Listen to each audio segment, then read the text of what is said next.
It is that fundamental belief, I am my brother's keeper, I am my sister's keeper, that makes this country work.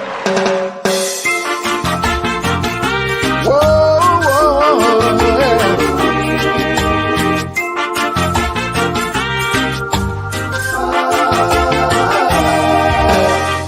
yeah. Some people are divided by religion, yeah. Oh, yeah.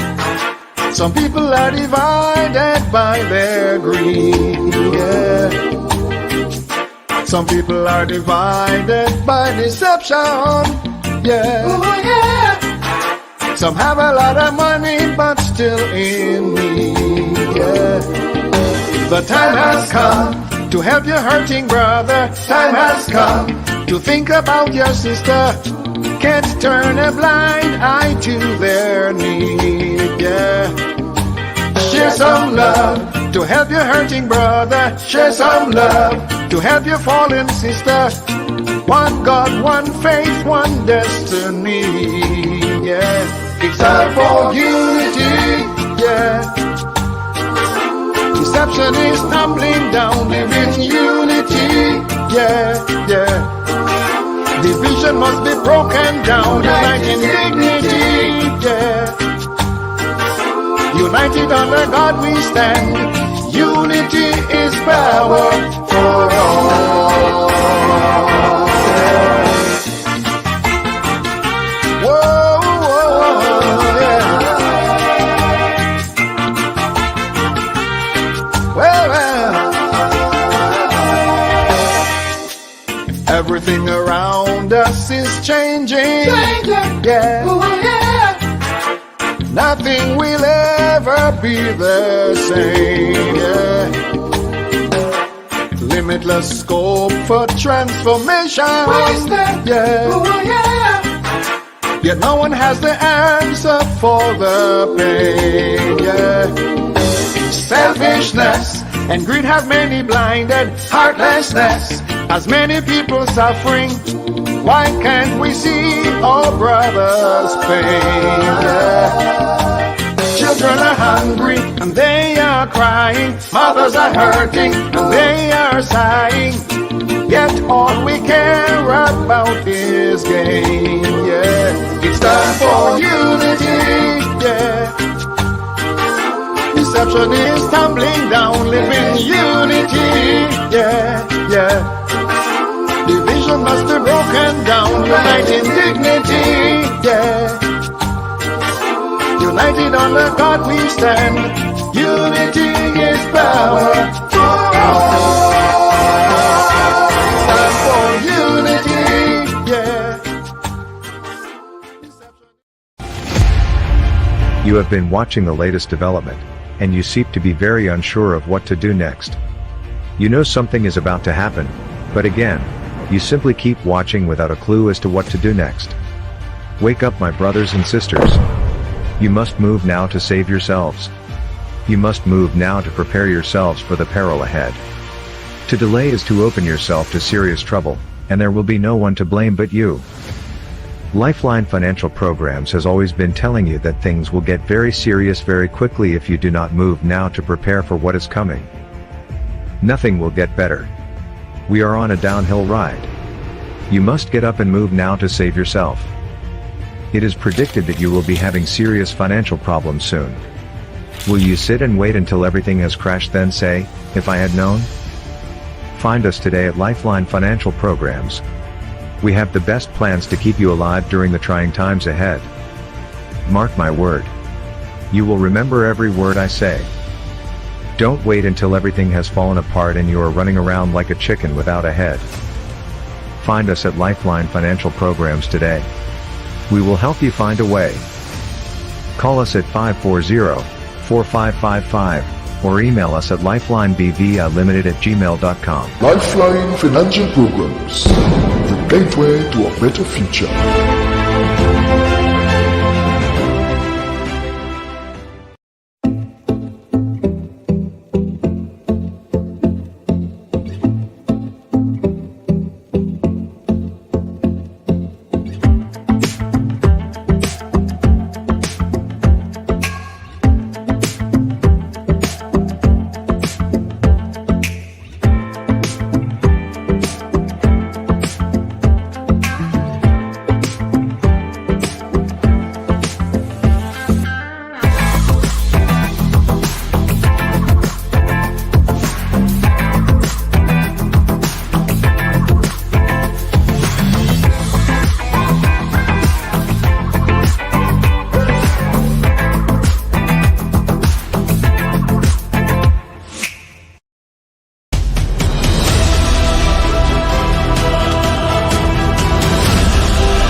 Good evening, good evening, good evening. It's another Monday evening, and of course, we are very happy to be back with you right here on The Raw Truth.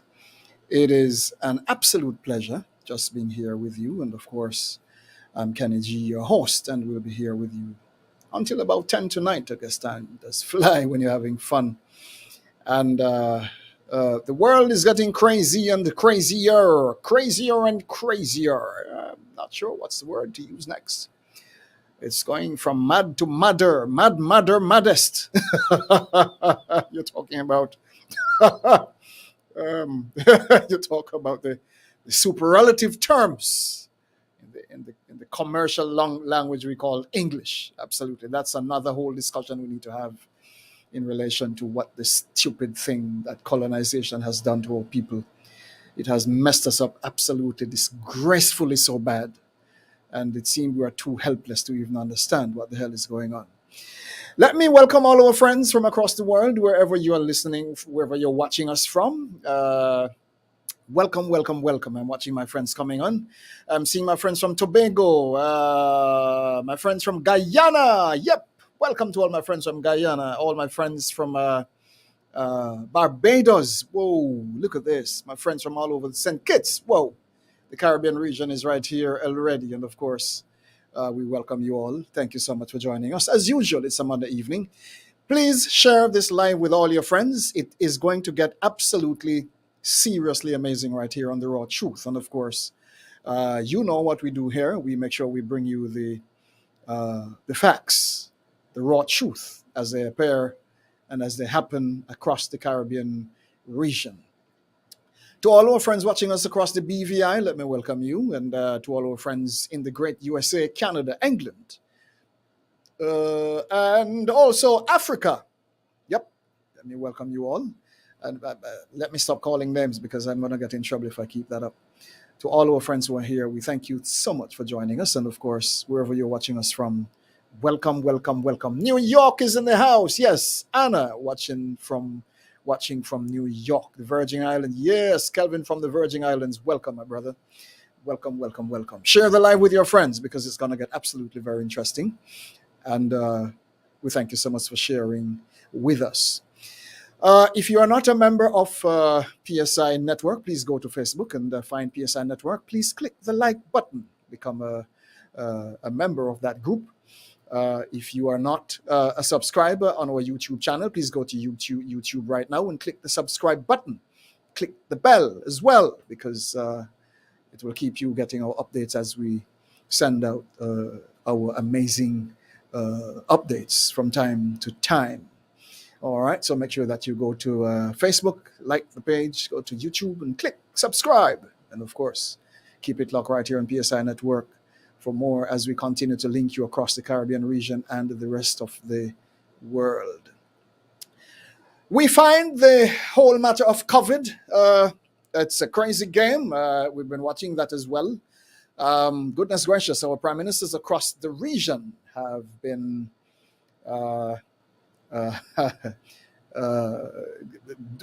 it's a new saga, it seems, in the Caribbean region. And the people are watching very attentively as things develop across the region. It's very interesting to see what might happen. And we hope that we're all prepared and ready to stand where we need to stand, to accept what we need to accept, to be the people we were designed to be. I'm not sure if that is even understood. However, when the day is over, you need to know what you're for. We are not here to tell you what to do. You are mature. You are intelligent. We've been watching a hell of a lot happening across the world, and by now there's enough information out there for you to make pretty informed decisions. So let me not. I'm not an advocate for or against. I'm not an advocate for any part of this craziness.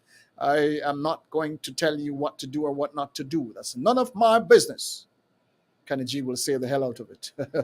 But when the day is done, you make sure that you know what you are doing, because it is your decision that will absolutely shape your future. We have our guests in the waiting room, and of course, goodness gracious, I see the Honorable Miss Elizabeth King. She does she's popping up with smiles over there, and of course the Honorable man himself, Mr. Rickford Burke. They are in, and goodness gracious, what a discussion it's going to be tonight. Share the live. We are going to run it hot tonight again as usual, and you know what happens here on the Raw Truth. Welcome. We're going to take a short break, and when we come back, we're going to open the house to our amazing guests as we bring you another episode of the Raw Truth. Back in a minute.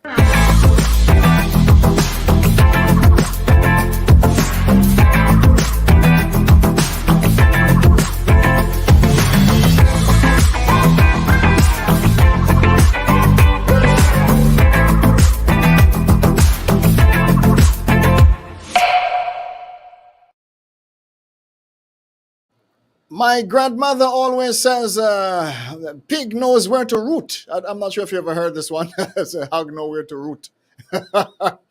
And sometimes, boy, some of the things that happen to some of us, you wonder if hog don't know where to root. It's not a joke at all.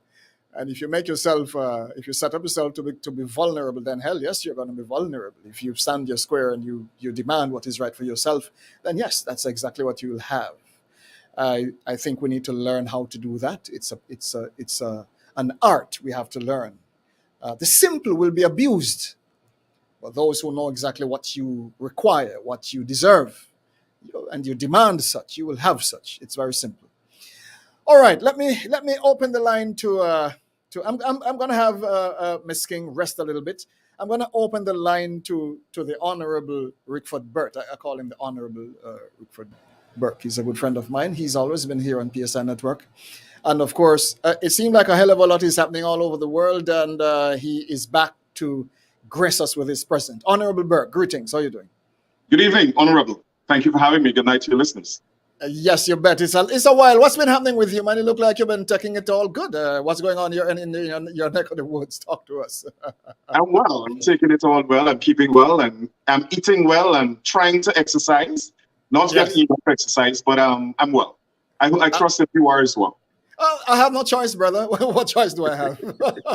When the day is done, my brother, when you look at it right now, it's an amazing period. And unless you make a very serious effort to maintain peace and stability in your life, brother, you're going to have some serious problems. And that's exactly where we are right now. Indeed, with lots of prayers. Lots of prayers, I'm good. With lots of prayers, indeed. Look here, this whole COVID thing across the world has created quite a massive stir. The wave has been, the repercussions, quite interesting to watch. What's been happening in Guyana? I haven't been hearing anything out of Guyana at all. Any words as to what's going on there? Talk with us. In terms of the COVID? Yes. Well, the first thing I'll say is that COVID is not under control in Guyana. I think Guyana is probably one of the only, if not the only Caribbean country, one, that is not controlling COVID, and two, the government seem not to be interested in controlling COVID. The government seems more interested in keeping the economy open so that their ethnic supporters can make money to pay them back for the expenses for the elections. So, you know, people are dying at an alarming rate in Guyana. The Delta variant has been permeating the society. We are probably leading the Caribbean in terms of deaths and hospitalization. If not, we're close to being number one. I noticed 2 weeks ago there was a number like 28 persons died in 1 week. The government has mostly been forcing people to get vaccinated. I don't have a problem with vaccine. I myself am vaccinated. I even got the vaccine boost 3 days ago. The problem in Guyana is that the government has been forcing people to take the Sputnik V vaccine, the Russian Sputnik V vaccine. And as everybody knows by now, that vaccine has not been approved by the WHO. It's not been approved by the FDA. And countries, including countries in the Caribbean, are not recognizing the vaccine. So Guyanese citizens who were vaccinated with the Sputnik V vaccine are in a dilemma. They now have to be revaccinated in order to travel to most countries around the world. I noticed the CDC has come out and said that it is okay for them to be revaccinated, and they recommended the one-shot Johnson & Johnson vaccine. I'm not sure if people in Guyana have access to that vaccine, but it's a travesty because they're forcing people to get this vaccine. They acquired it through a very corrupt transaction with some sheikh in the UAE, and who got it from some Russian oligarch who is not the manufacturer. So Guyanese don't know if this vaccine is the authentic vaccine. They don't know how it was transported. They don't know how it's being stored, and they don't know if it's good. So that's the dilemma of the people in Guyana. Second, as I said before, the government is not closing down the economy. They're not restricting people's movement. They're keeping the businesses open. They're keeping bars and so on open until a certain time. There's a curfew, but the curfew doesn't make any sense because most of the people who own businesses in the country are Indians, and they're the supporters of the government. And the government is obligated to them because they spent billions of dollars to help buy this election, help, I guess, Trump people to install this East Indian-led government, which is a racist government. So COVID is out of control in Guyana. And unfortunately, most of the people who are dying are Afro-Guyanese. Wow. Wow. It's quite interesting, my brother. And when the day is over, I what can I say? You know, this whole thing, as I mentioned earlier, I don't want to get into the broil in relation to who take what and who don't take what. That's none of my business. But with all the information in the world, it's quite interesting that people are still moving in a particular direction. And it is still quite interesting to hear the stories which are coming out of different parts of the world in relation to which one to take and which one not to take, and which one does what not does. Let me leave it alone. I will not get into this mix-up. Well, if I might say, because, I noticed the Vice President of Guyana, who acts as though he's the number 2 in charge. He's not the Prime Minister, he's the number 2.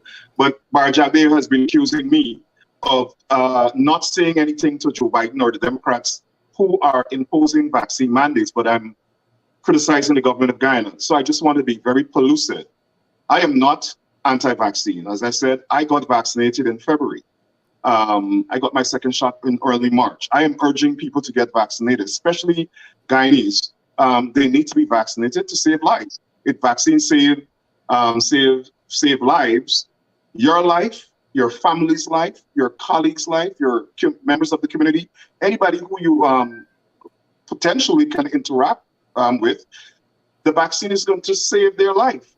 But I am against people getting vaccinated with the Sputnik V vaccine. I'm encouraging people to get vaccinated with vaccines that were approved by the WHO and the FDA.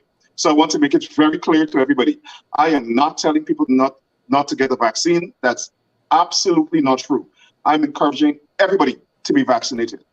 It's important to be vaccinated. Vaccine saves lives. Save life. But utilize, if you have access to the ones that were approved by the world bodies. Sorry, go ahead. Listen, sir. I'm listening you carefully, and I don't intend to interrupt. I am neither for or against. That is my position. I'm neither for or against. Hold on, sir. Yeah. And I don't want anybody ask me, were you vaccinated? Hell no, that's none of your damn business. That's my business.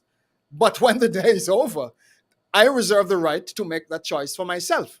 Exactly. And when the day is done, I totally believe that every single person listening to this program reserves the right to, after you examine the facts for yourself, that is my position. Examine the facts for yourself, assess the damage or the good for yourself, assess whether it is going to save your life or not for yourself. And when that is over, then you make the decision for yourself. None of my business. I'm not going to get into it. Right? No, I agree with you. And let me say, I agree with you. That's people's personal choice. I don't believe vaccine mandates are constitutional. I understand the health imperative for people to be vaccinated. I understand the urged by public policy makers in the health sector for them to impose vaccine mandates because they have a concern. I live in New York. I live in the vicinity of 4 hospitals. I saw and felt the pain and grief of over 40,000 people in our state dying from COVID. I heard the ambulances, over 200 per hour, dashing to these 4 hospitals in my vicinity to save lives. So I understand that. I felt the pain. Because it's had such a big impact on me, I had my organization rather, CGID, we had a COVID memorial service for all the people that we lost in Brooklyn. So we wanted to memorialize them. We wanted to honor them. We didn't want them to be forgotten. And because of that, I understand the tendency to impose vaccine mandates. I'm just saying that it's people's choice. I want to encourage everybody, myself, to get vaccinated. I don't want to see anybody else die. And to the extent that vaccines save lives, I am encouraging people to get vaccinated with the approved vaccines. I am against imposing vaccines on people because I believe people have a right to determine what goes into their bodies. And I believe it's unconstitutional. Can I ask you this, sir? Because now that you have opened the discussion, let me ask you this. Were any of them approved, actually? Yes. Approved? First there was the emergency approval, and now the FDA has fully approved the Pfizer, the Moderna, and if I'm not mistaken, the Johnson & Johnson vaccine. And these are now approved to be safe, to be safe and effective. That's what you're telling me. Well, they're approved by the FDA, and the FDA's responsibility is to ensure that I'm just asking a question. safe. Hello, I'm just asking a question. Approved is one thing. You could approve a boot or a cow for that matter. I don't care what they approve. My question is, has it been approved as safe and effective? That's my question to you. Do you know of that, sir? Well, that was answering the question. What I'm saying is that the FDA has the responsibility under the law to make sure vaccines are safe and make sure that they ensure their efficacy. And to the extent that they have approved those vaccines, I don't think the law allows them to approve vaccines that are not safe. So I'm saying to the extent that they were approved, I deem them to be safe based on the regulatory mandate of the FDA. Okay, fine. Okay. Let me switch because I might find myself in trouble. I don't have competency to determine whether it's safe or not. The scientific competency. I'm saying that FDA approves them, and that's their mandate to make sure that they're safe. But if they approve them, it therefore means that they're safe. Well, let me go mind my business. I'm going to leave that alone.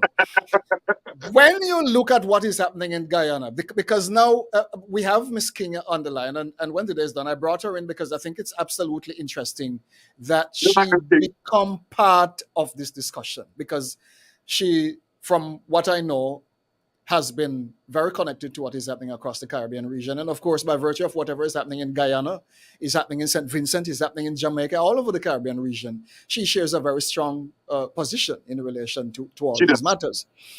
My question to you, sir, what is going... Listen, is it that the police in Guyana getting paid for the job they're doing, or the government not paying them, and as a result, them hungry, so them just go about the place shooting people? What the hell is going on? Well, what has happened is we have a government now that's an apartheid government. It's a racist government. It's an East Indian government, and half of the population is black. And traditionally, this government is hostile to Afro-Guyanese. In their last government, the PPP, in their last government, established death squads specifically to kill black people who they deem to be a political danger or who they consider to be criminals. And now they are back in power, installed by the Trump administration. What they have done, the international community is focused on them. They cannot form these death squads anymore. And now they are using the Guyana police force as the death squad. And they have given the police force license to shoot and kill, license to shoot and kill black people. Excuse me. Hold on. Yeah, look here. There's one problem I'm seeing here, son. I'll tell you what the problem I'm seeing is. When you speak of let me say this, because I think when the day is done, maybe this is the problem we're having across the Caribbean region and other parts of the world, including the United States, Canada, China, all over the whole place. I think this is the problem we're having. When melanated people, the copper-colored peoples across North, Central, South America, call themselves black people. To call yourself black means you are categorizing yourself to be a thing, because to be black means you have removed yourself from, or you're categorizing yourself as a thing instead of being a human being or associated with a race. When you said the black race, and I need to say this because governments all know this. And I think this is the problem we're having as a people, because we don't understand what the hell we're doing. English is a commercial language, and the garbage we've been saying about ourselves is disgraceful, utterly disgraceful. And I think by virtue of the fact that we have classified ourselves, we have now opened the Pandora's box of garbage, and now it's hitting us in the face. We can't even handle it. My beloved melanated brothers and sisters, to call yourself black, to call yourself black is dehumanizing yourself to become a thing. You see this color? You see this thing? This is black. This is black. We are melanated. The children, no. When you call yourself a black man, for example, or a black woman, I'm just making this point, Mr. Rickford, Mr. Burke, because we need to start thinking sane. When we categorize ourselves as black people, you know what? The government look at us as a bunch of jackasses who don't know who the hell we are, and as a result, you know what they do? They abuse you right, left, and center because you don't know who you are. No law will back you because you declassify yourself as a human being, or from a human being to a thing, because you call yourself black. There is no black people in the world. We are melanated people. And for the governments in the BVI, Jamaica, Guyana, wherever in the world we are, United States, Canada, wherever, when they hear that term, it gives them right, as you rightly say, my brother, to shoot, to kill, because see the thing them there, see the thing them thing is, see the thing them over there. So go kill out the thing them. Right? That's exactly what it has done to us. And my brother, we live the life over and over. We complain over and over. We continue to be victimized over and over. And we don't even understand that we have given away our status to people who want to victimize us. I have to make this point because I think Guyana is having this problem. Until we rise to the place where we understand who we are as a nation, as a people, they will never stop victimizing us. Well, to the subject to your interpretation, when I say black, I refer to people of the African diaspora as accepted around the world. No, and I respect exactly what you just said. I don't disagree with it. If I might get back to the Guyana situation, so yes, please go ahead. You have the leadership of the Guyana Police Force, most of whom are black, but support the Indian government, and in order to win the approval of the Indian government, they have to do what they say.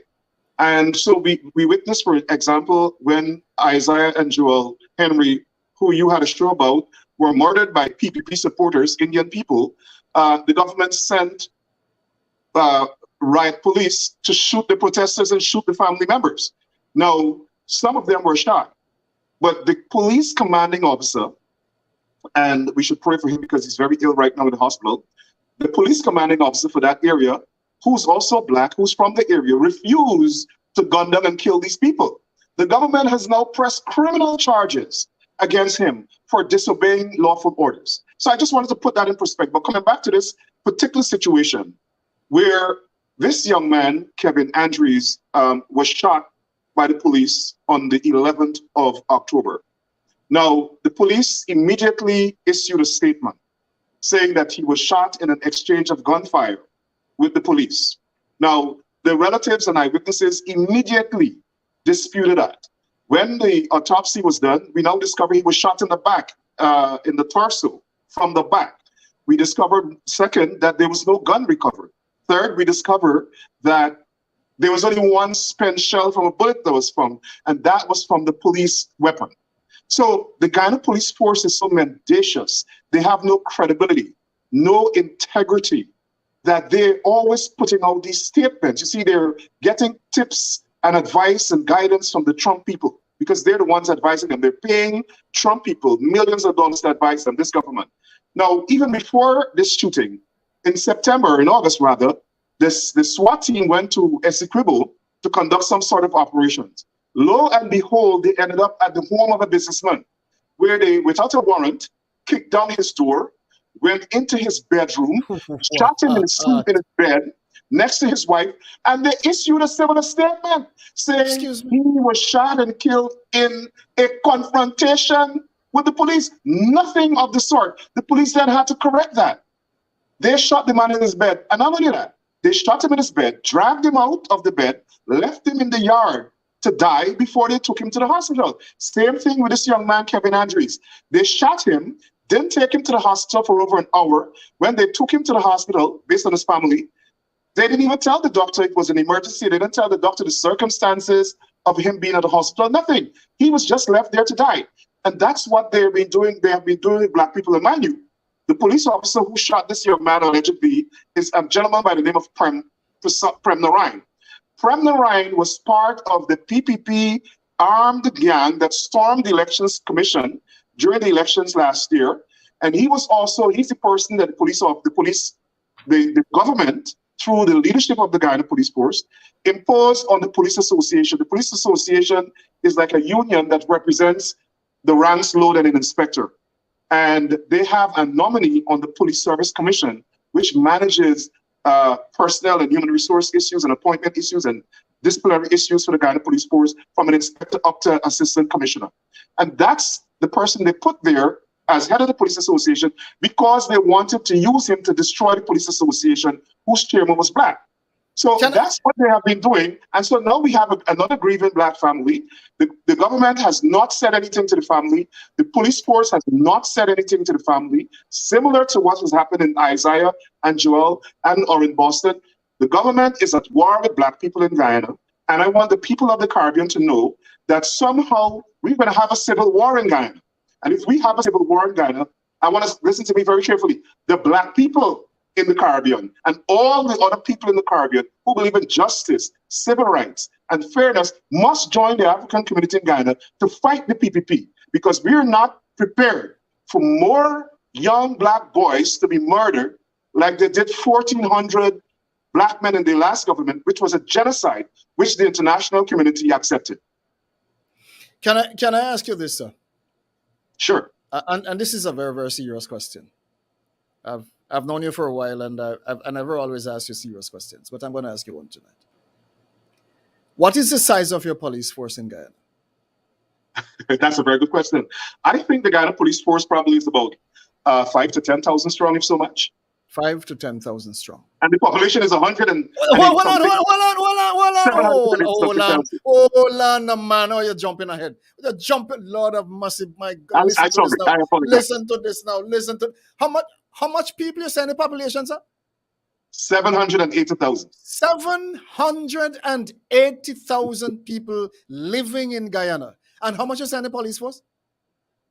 Under 10,000. Can I ask you another serious question, sir? Sure. When the police force rises up against the people in Guyana and shoot the people, the melanated people of that country, leave them outside to die, what the people around seeing this, what do they do about it? Well, they have not done anything about it, and they've allowed this tyranny to continue. They have allowed it to continue. Yes. You hear what you said, my brother? You said they have now. You might not like how the hell I sound tonight. That's fine. Go ahead. I'm not disagreeing with you at all. You said they have allowed it to happen. they have. Why have they allowed it to happen, Mr. Burke? Well, I think it's a lack of leadership. I think it's a lack of leadership in the Black community. I think it's a lack of leadership among political representation, because you have the APNU coalition government that represents mostly the Black community, that gives them the majority, 99% of their vote, and there's no leadership. The last president of Guyana that represented the AP, who's the head of the APNU coalition currently, has been a disaster. He's been a coward. He has failed the people. And he's left office. He handed over the government to the PPP in the most cowardly terms. And he has not said anything since. He's not said anything to the people. He's not been speaking out against these atrocities. And it's shocking. But don't you realize, my brother, that when you look across the world, across the Caribbean region especially, you don't realize you don't have any government? Well, I mean, you have governments, but you just have failed, incompetent leaders. There's no government. It's a failed state. That's what it is. Huh?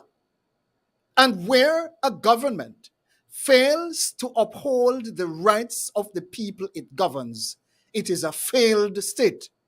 Agreed. Now, if people who call themselves government officials take it on themselves to abrogate the unalienable rights of the people they govern, to the point where they are abusing the rights of the people they govern, to the point where people are suffering like hell, to the point where the legal system seems not to work because it has failed. Do the people know that they reserve the right, where their government fail to protect them, to walk into the quarters where they put them people who they call government, drag them out there by the head or the arm or the whatever else I can find to draw them out there, put them on trial to try them for crimes against them, the humans that they're supposed to be managing, and order a verdict sufficient for the crime that they're committing against them. Do your people know that, sir? Well, I'm pretty sure they do. They don't have leadership. They don't have political will. I have been saying that I hope the international community at some point in time will treat the PPP governments of Guyana like they did Muammar Gaddafi, and allow the people to have justice. I saw what happened in Sudan today, and I'm not advocating anything in Guyana, but I want the people of Guyana to take note of what happened in Sudan.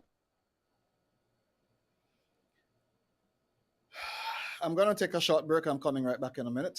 Don't touch that dial.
Welcome to The Raw Truth, and you're live with us right here on PSI Network. You're live with me, Kenny G, and of course we have two very important persons with us, two very interesting persons, Mr. Rickford Burke and of course Miss Luzette King.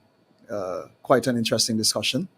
And of course, at this point I'm going to bring in Miss King because I think I need to get a balanced energy.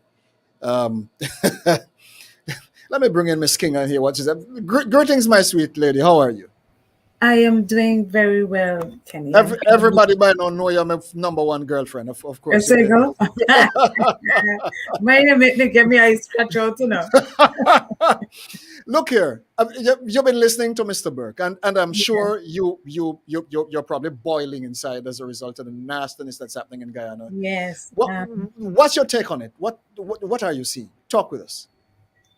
First of all, I'd like to remind the Caribbean that St. Vincent and the Grenadines starts its 42nd year of independence on Wednesday, October 27th. And Kenny, if at age 42, any human being was not able to feed themselves and be independent of their parents, of friends and family, they would be considered what? What would they be considered? A failure. And that's what St. Vincent has right now. Yes.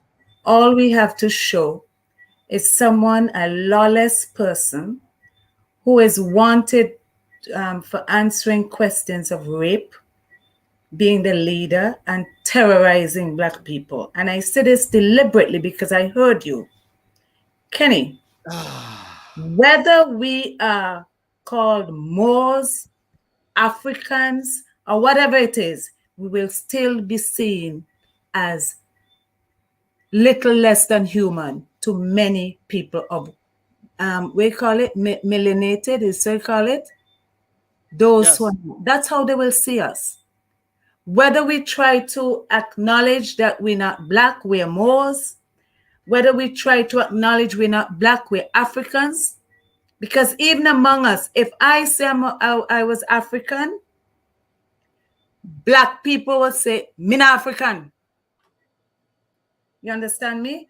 So for me, I raise this question because I'm trying to say, to get into a discussion like this, in the middle of atrocities being waged against us, such as that Rickford just mentioned, and how are we not together?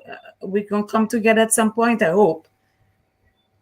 We cannot, well, I'm too old anyway. My time is limited. Me can't get into them things there. I dealing with what I feeling right now as somebody that people seeing as less than human being.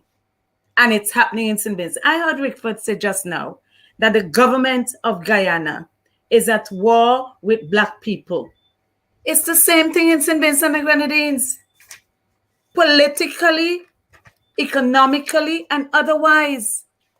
And what is frustrating me, and I heard Rickford say, and I think I asked him this question before, when are we going to deal with the situation in Guyana as a Caribbean issue, Caribbean and its diaspora? When are we going to do that? We have a bunch of people in one corner fighting for reparations, another one fighting for independence, and all kind of story, but not dealing with the atrocities waged against us. You understand what I'm trying to say? Yes, I see where you are. Listen. Good. So I am not going to get into no discussion with anybody about whether I'm a Moor or an African or West Indian or whatever. I want to deal with the atrocities waged against us. When we've done that fight, we talk about who we are. Because God, bless what's his name, Marcus Garvey, is when he dead, nearly 100 years, we acknowledge this man for what he's been telling us. So we're gonna ring around the roses again to go down the same. Let's fix this once and for all, because this is a very important discussion, I think. And when the day is done, until it is really understood, and I crave your indulgence in this matter, because when the day is done, I totally believe that we as informed people, and I put that in quotes, need to begin to have this discussion in a way that we can, one, fix the mishaps as we have been experiencing them, if we are going to correct the unlawful events which are connected to the mishaps. It's a chain reaction. Let me tell you, and I hope Rickford corrects me if I'm wrong. I've been trying to follow the Guyanese situation. And even Black people stood up against Granger when he was there. But now you have a racist, I mean, there's no question that the regime in Guyana is a racist one. That's why Ralph went down there to help them. Okay? Black people are standing up against it. They're not to my satisfaction. And the other thing is, I still cannot understand why President Granger is not president right now. Because the initial report that came out was that his party won the election. He, for some reason, and I'm not sure the basis, because some people argue there was no constitutional basis for him to invite people to come in to help him deal with something that was happening there. And in the end, they go to court. The court basically, to my interpretation, say go back to where they started, which was the result of the election. Next thing I know, I think it was the 2nd of August, the day after my birthday, I nearly fainted when I hear Granger give up government. And nobody can explain to me how that happened. I don't know. Mr. And Burke. and Rick, I want Rickford to correct me if I'm wrong. Am I wrong in thinking that something went wrong? Because if the election went in his favor, how the hell he give up? What happened? No, I'm serious. The court basically say go back to where you were. That's what I heard. That's what I interpreted to be. Mr. Burke was right, and he said it very clearly. There is no leadership. Let me address the one there now. You see that thing that there's no leadership? To hell with it. I don't need no leader to tell me I'm hungry. I don't need no leader to tell me somebody busting my tail. Why do I need a leader to go and march for me when I'm hungry? It's the same thing happening in St. Vincent and Grenadines. No leadership, no leadership, no leadership. So what is happening? Everybody is standing back for the other one to put their neck out when they get to tip off them. No, you are where I want you, because now this is my question. If there was leadership, how the hell so much crap is falling apart and there's no one to stand to fix it? The people waiting for leader. The people hungry. Hold on a minute. Most of the leaders really not feeling what ordinary me feeling, you know. And this is why I don't want to get into no discussion about whether I'm a Moor, an African, a Caribbean, a British, an American, because I can choose, I can claim all of them. I have a choice with all of them. I'm waiting for you to tell me what the hell is going on, mommy. You keep talking. I want you to tell me, where are the people who are going to get up and say enough of this crap? Because it has to stop. Let me tell you something. Gone are the days when we had a spiritual foundation. Right now, it's all about what the guy just say again? Eating a food. We have a politician right now who claims to be a historian. Okay? He stood up against this regime, Ralph Gonsalves' bandit regime of bandits, when he was ill-treating the teachers and civil servants. He came out against it. He came out against this regime of bandits when they were plundering our national insurance. Yes. But you know now, he's a minister there. And people say, I don't know. When they ask him why, what? How we go? Oh gosh, Patches gonna help me. I want to. He want to eat a food. That's it. He want to eat a food. So when you have people of that caliber who would put a piece of food before his integrity and that of his people, what the hell you want leader for? Let me ask you this, Ms. King, because now this is the problem we're having. The prime ministers fail, the presidents fail, the premiers fail. They're not doing what they're supposed to do. The people fail. Hold on now. We're all sitting back and wondering, where are the leaders? Who is going to put food on our table? Who is going to cut the high prices? Who is going to get my picnic to go to school? And we all sit back in the face of billions, if not trillions, hold on, if not trillions of dollars, Kenny, sitting back and watching all of this money splurging. Hold on, no, Miss King, hold on, no, man. And I said the money about, you know, man, and the politician, them and name them, Lord, them living large. Because the money there, you know. But the people Kenny, sit back watching them. The people put them there where they are. And then they back up and say, oh, man, we hungry. And them spending like hell buying big car and land and everything else they want. And the people are hungry. And we sit back and watch it. You had me in the backstage waiting for long. Let me talk.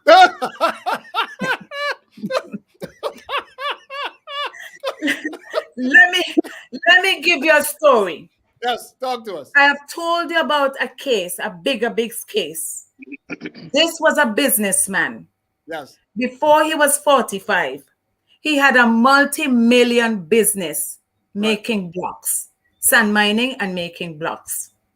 He made a mistake to show support for the party who was not Ralph Gonsalves. Yes. Okay? At the stroke of a pen, Ralph Gonsalves' government summarily shut down the man business and decommissioned his equipment, putting 60 people on the breadline. Okay? I'm in America, sitting there watching this guy with 2 children, 2 girls, a twin, in the sun, pleading and begging, and nobody came to his rescue, Kenny. Nobody. I had to go to St. Vincent thereafter, and I called Bigger Biggs. I said, Bigger Biggs, I want to meet you. And I'm not going to make the story long. I didn't know Bigger Biggs. When we grew up in the same place, right? He was born where I come from, Mespo. So I know him when his mother was pregnant with him. Yes. I told Bigger I want to see him, and I questioned Bigger. And Bigger, I said, I want to see where your business was. And I went. And I saw Ralph Gonsalves' fingerprint and all the damage up there. And I said to Bigger Biggs, I said, Bigger Biggs, all I want from you is the truth and nothing but the truth. Because I going out there, I don't want to be led, and I'm not leading nobody. I'm taking on this case. You understand me? I did that for about 2 years. On the radio every single day, seeking support from experts with all the nastiness that they said the man was guilty of, and it wasn't. Eventually, this happened in 2010. I started with him in about 2013, thereabout. Eventually, and I have the document here, Ralph was forced to go to Parliament with a lying self and saying it's not he. It's the public servants. And he admitted that they were wrong. And they will reinstate the man, business. Instead of that, Ralph and his hinge people and them go on the man land, take the man land and divide it in 3. Right? Take them and give him the middle and take the 2 ends. And Bigger Biggs took them to court and won. Because no leader. Hold on. I give you this case to tell you. I don't call myself a leader. But I saw atrocity waged against a black man who was fighting for himself and gave 60 people work. And me didn't want no leader. And I didn't care whether I was more African, melanated, non-melanated. I didn't care. It's an atrocity. You deal with it. Can I Bigger Biggs, I said, Bigger, this is racism.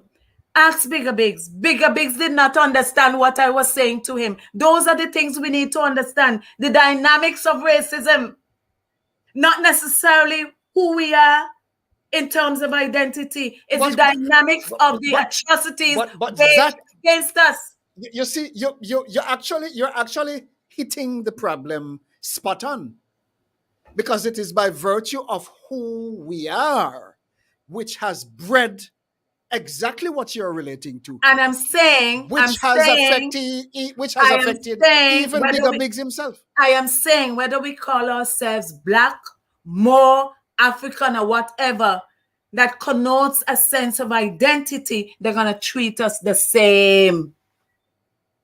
Why? We need to appreciate that. I told you before, Bigger Biggs did not see that as racism. No. Why do they treat people the same? Because of how we look, because of our history.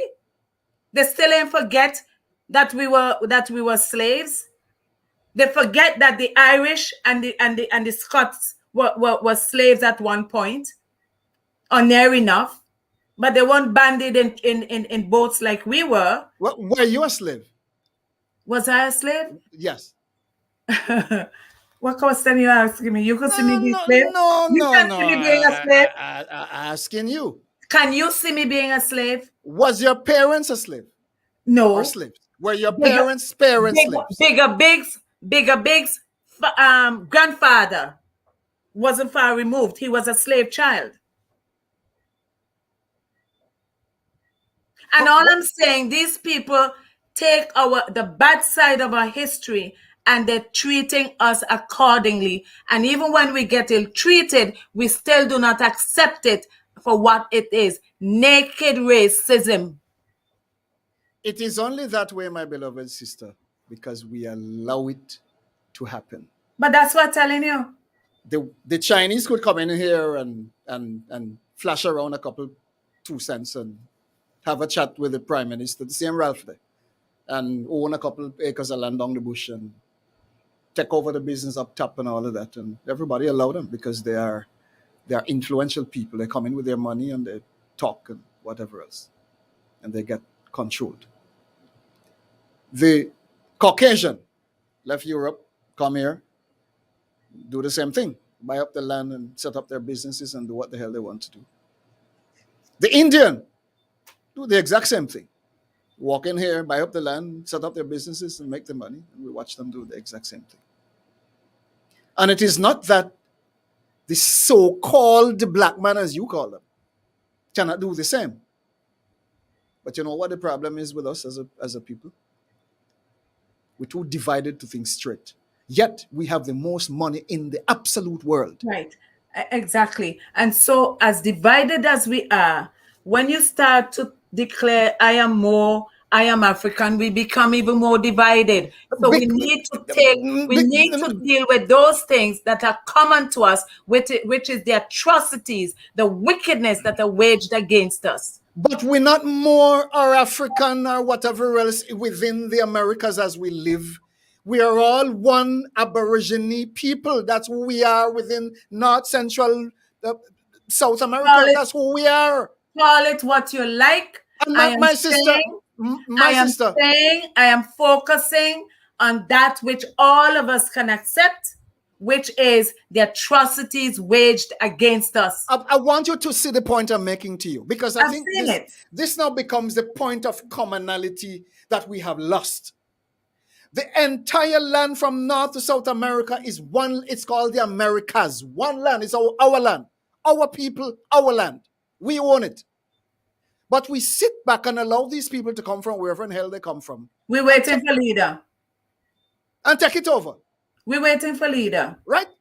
And rather than understanding our capacity for who we are, as you rightly said, we're waiting for leader, rather than get up off our sordid behind and take charge of our own future and our prospects and our economy and our wealth. We sit on our sordid butts waiting on La- some prime minister to do it. While the prime the minister, last, them and the premiers the and whoever last they are, well, hold on, Miss King, fooling up them back pocket of the hard-earned sweat and blood that me and you and whoever else working. And we sit down and waiting on them to fix our problems while we don't understand that unless you get up off your sordid butt and demand them to fix the crap that they have been perpetrating against us. It will never, ever happen. That is our problem. Let me tell you a bit of our history in St. Vincent. I think the 1950s, if Patches is about, he'll help me. The people of St. Vincent had enough. And you know what broke the camel's back? They raised the price of matches. And 3 women went and pick up a man and tell him, you are the leader, Macintosh. And but a mutton among them, and here she went round the prison and opened the prison and let go all the people in them. She alone. You see this gentleman? She did not wait for a leader. You see this gentleman here? You see this gentleman sit down right here? I pray the day will come, Miss King, when Rickford Burke, as he is dearly known, will see within his country, Guyana, first, a mental transformation of the people within that country. Because until we understand that we possess the power, not the politicians, they are going to continue to abuse them. That's number one. Number two, when the people in Guyana can unite to understand. No, that, the people of the Caribbean. Well, no. It has to start someplace. Let me say Guyana to begin. Because it has to start someplace. It may be St. Vincent, it may be Jamaica, I don't know. But until the people within Guyana itself can come together and say, we need this thing to change, and they are not going to change it for us, we have to change it for ourselves. Kenny. Hold on, Mama. And until we move, because I'm going to take a break, it's 9 o'clock and come right back in a minute. Until they come together and demand this change and stand up like a pack of mad bulls and blow smoke and demand change, nothing is going to happen in Guyana or Jamaica or St. Vincent or the BVI or wherever on the globe we find ourselves. And on this note, I have to take a break. We come right back in a minute. You have been watching the latest development, and you seem to be very unsure of what to do next. You know something is about to happen, but again, you simply keep watching without a clue as to what to do next. Wake up, my brothers and sisters. You must move now to save yourselves. You must move now to prepare yourselves for the peril ahead. To delay is to open yourself to serious trouble, and there will be no one to blame but you. Lifeline Financial Programs has always been telling you that things will get very serious very quickly if you do not move now to prepare for what is coming. Nothing will get better. We are on a downhill ride. You must get up and move now to save yourself. It is predicted that you will be having serious financial problems soon. Will you sit and wait until everything has crashed then say, if I had known? Find us today at Lifeline Financial Programs. We have the best plans to keep you alive during the trying times ahead. Mark my word. You will remember every word I say. Don't wait until everything has fallen apart and you are running around like a chicken without a head. Find us at Lifeline Financial Programs today. We will help you find a way. Call us at 540-4555 or email us at lifelinebvilimited@gmail.com. Lifeline Financial Programs, the gateway to a better future.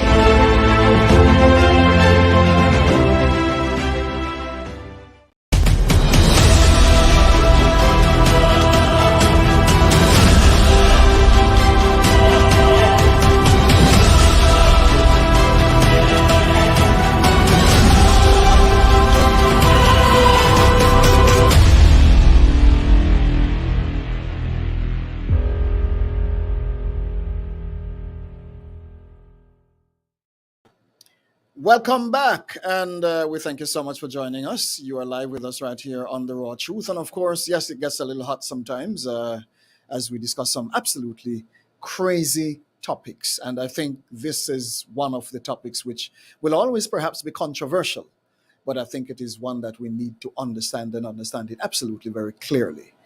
For too long, our people have been abused by people who we put in charge of our affairs. The same people look like us, dress like us, eat like us. Same people who we put there to manage our affairs. The same exact people are the ones like us who abuse us. Yes, as a people, my brothers and sisters are hurting. What can we do about it? Are we going to sit and allow them to continue to hurt us, our people, who we put in charge of our affairs, continue to abuse them? This is the question we need to ask. And when the day is done, you look at Mr. Burke out of Guyana. You look at what is happening in his country. He has always been an advocate fighting like hell to at least bring us some semblance of common sense to what is happening there. And they continue to abuse them. Now, it is at the place where, from what I'm seeing, the fight is not for him alone. The fight is for the people who he is fighting for.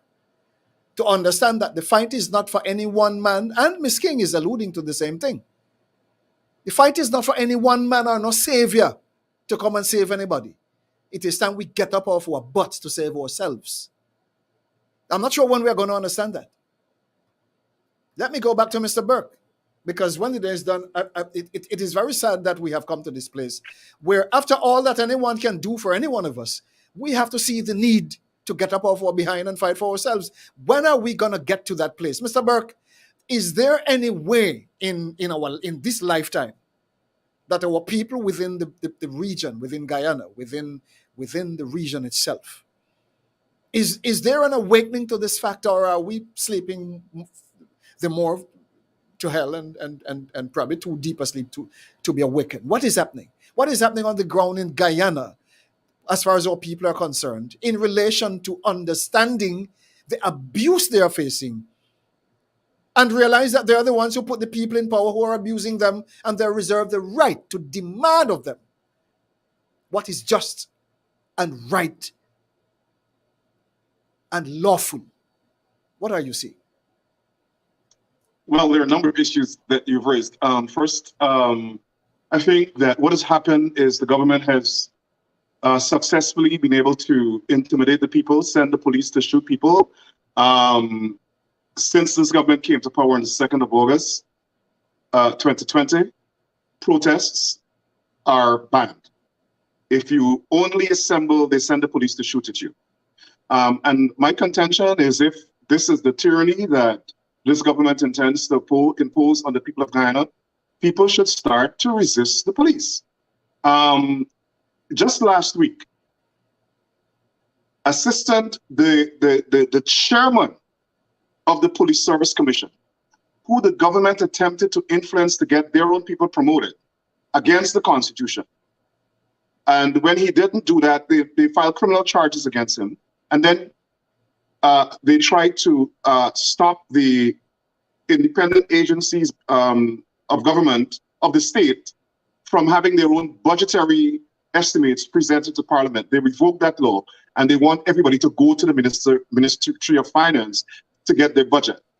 Now, when the Police Service Commission joined a lawsuit to challenge that, a lawsuit that was filed by a member of Parliament, the government used that to try to disband the Police Service Commission unconstitutionally.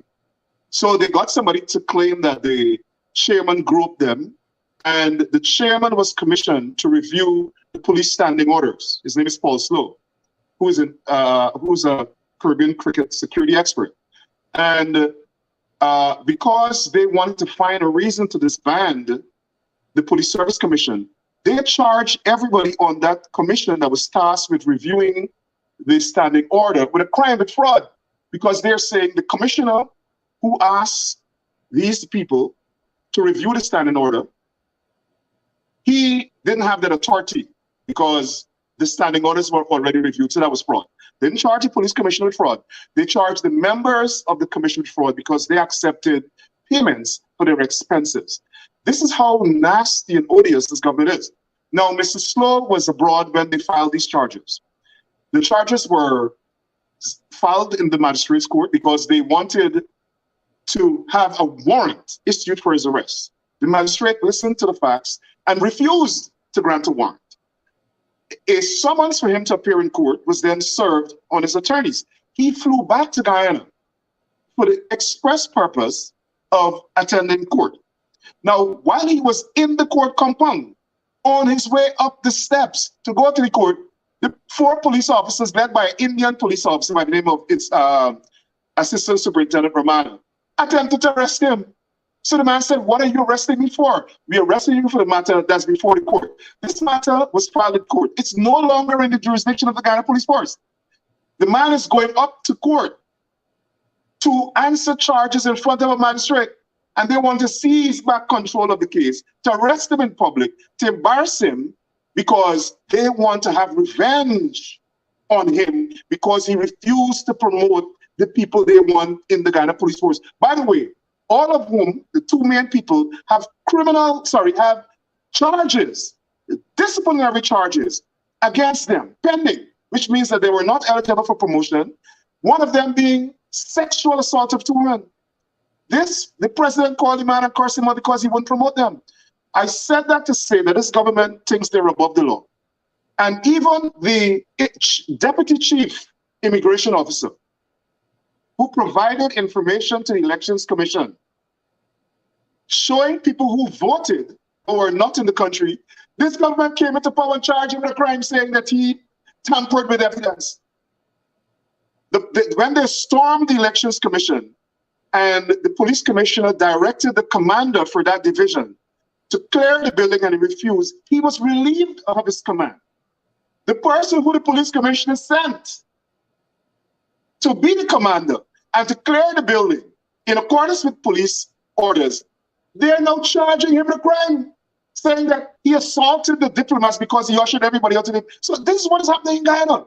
And what they have successfully been able to do is intimidate people.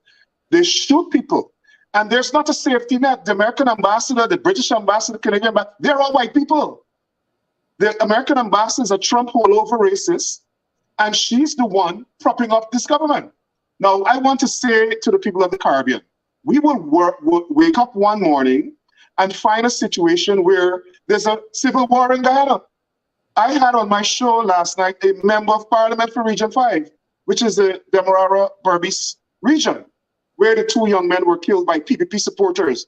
And this government is refusing to have the police arrest these people that killed these 2 boys, slaughtered these 2 boys. And he was saying that if this continues, there's going to be a civil war in Guyana. He's saying that as a member of parliament, he's fearful for his life. Now, yesterday, the young man, Kevin Andrews, that was killed by the police, by Prem Narayan, his funeral was last Saturday. The police blocked the road to the funeral, obstructed the mourners from going to the funeral. They were all over the funeral with machine guns, big assault rifles, intimidating the witnesses, terrorizing the family. Up to now, the government hasn't said anything about it. In addition to that, one of the police officers went to the brother and told him he wants to give his mother his penis. And if he doesn't look out, he's going to kill him and justify it. Right? Up to now, there's been no investigation. Why? The person who killed this man is an East Indian, and he's a member of the PPP cabal. So I am saying to the people of Guyana, how much more, and to the people of the Caribbean, why aren't the people of the Caribbean getting involved in what is happening in Guyana? Now, the PPP government has been able to bully CARICOM because of people like Ralph Gonzalez and Mia Mockley and some of the other Caribbean leaders. Matter of fact, I have a friend who was a minister of the government in Jamaica who constantly tells me that Jamaica would have mashed up already if what's happening in Guyana, they attempted it in Jamaica. Now we have oil and gas. So far, this government has been giving out contracts. Not one black person has gotten a contract, you know. I wrote about it 2 weeks ago. Now, 3 weeks ago, last month, they gave out a $3.1 billion contract. All 19 contractors, all East Indian. The day before that, they gave out a $1-point-something billion contract. All 9 East Indian contractors. They are using the resources of the country only for the Indian communities, only for the Indian people, and to line their own pockets. Now, Can I Guyana belongs ask? to everybody. Guyana belongs to everybody. And I want to say this. Yes. Go My ahead. philosophy is, CGID's philosophy is, if Guyana cannot be developed equitably, if the resources of the country cannot be distributed and allocated equitably, the country must not develop and nobody must be able to have any business. Shut the whole country down, mash up everything. Listen, if we don't do this, Black people will become slaves in Guyana. And I know they're going to run and quote me after this and say Rick Ford Box and mash up the country. No, I am saying that if they think they're going to make Black people slaves in Guyana, we must shut everything down until we come to a point where this government understands what is equity, equitable allocation of projects and contracts, equitable allocation of land, equitable allocation of resources. Now imagine Georgetown is in Region 4, the most populous region in the country, the region that brings in the most revenues. They're starving Georgetown for funds. The regional administration, which is like a state, they're starving the governor for funds. They're taking the taxpayers' dollars from the Black community and use it to develop the East Indian community. And CARICOM and the rest of the world, the ABC ambassadors, they're watching on. Why? Because it's Black people. So I am saying until we have a revolution in Guyana, and it is justified, this is going to go on forever, and Black people become slaves. I am not prepared. I don't have any siblings in Guyana. I have one aunt, one uncle in Guyana, 2 uncles on both sides. That's all I have in Guyana. People are fleeing the country. I am saying I am not prepared to allow my cousins and my relatives in Guyana to be enslaved by East Indian races. Can I ask you this question, sir? Sure. Is there a judicial system in Guyana? It's a failure. It's a complete failure. Now, Lizette asked about the elections. Listen, why the PPP is in power? Because of the failure of the judiciary. The judiciary was able to be pressured by the Trump administration from the Supreme Court in Guyana to the Caribbean Court of Justice. They were pressured. They became agents of the Trump administration, agents of the U.S. ambassador. Now, listen to this. We had the elections in Guyana. The Elections Commission recognized, the chief elections officer and the election workers recognized there was massive fraud, a massive fraud scheme. Who committed the fraud? It was the PPP. They got their operatives to vote for thousands of people who are not in the country and hundreds of their people. This was proven. The people submitted to the Elections Commission certificates of people who voted who were dead. And then the chief elections officer, upon inquiry from the chairman of the Elections Commission, was able to prove that thousands of people, over 4,000 of people who voted were not in the country. They lived abroad, but their names remain on the voters list. Now, but the courts of Guyana, to answer that question, when we recognized, we had the recount when David Granger stupidly and cowardly asked CARICOM to intervene against the Constitution. You remember the court's rule against that. They had a recount. And the mistake they made, the recount should have, this count should have gone back to the presiding officers at every polling place. Let that count go on there, or let them determine the validity of these ballots. But they did it centrally. And so what we were able to find is we found out these irregularities, this fraud. Thousands of people who were not in the country voted. Hundreds of dead people voted. Thousands of people voted without documents. You had ballot boxes, over 40-something ballot boxes, that in totality had close to 93,000 votes with no documents, no voters list. We don't know who voted. We don't know anything. But the courts ruled, they changed the law in the whole Commonwealth. The courts ruled that once a ballot is in a box, it must be counted, whether it's valid or not. And that's what happened in Guyana. So what they did, to answer Luzette's question, they counted all the invalid ballots and said, we must go to the elections petition, and the judge in that case will then look at the ballots to determine its validity. While the PPP was able to maneuver to get the Chief Justice to throw out both petitions. So we don't know, we're now in a court of appeal. And let me say this, recently we had a court of, the Guyana Court of Appeal, which is the appellate level in Guyana. As you know, we changed our constitution to adopt the Caribbean Court of Justice, which I think is a mistake. Now, there's one issue that was so egregious that the Caribbean Court of Justice ruled on, straight in line with the Trump administration, where Article 177, I think, of the Constitution says, with regard to the election of a president, the interpretation of the law with regard to a certain section that deals with the eligibility must be decided by the Court of Appeal.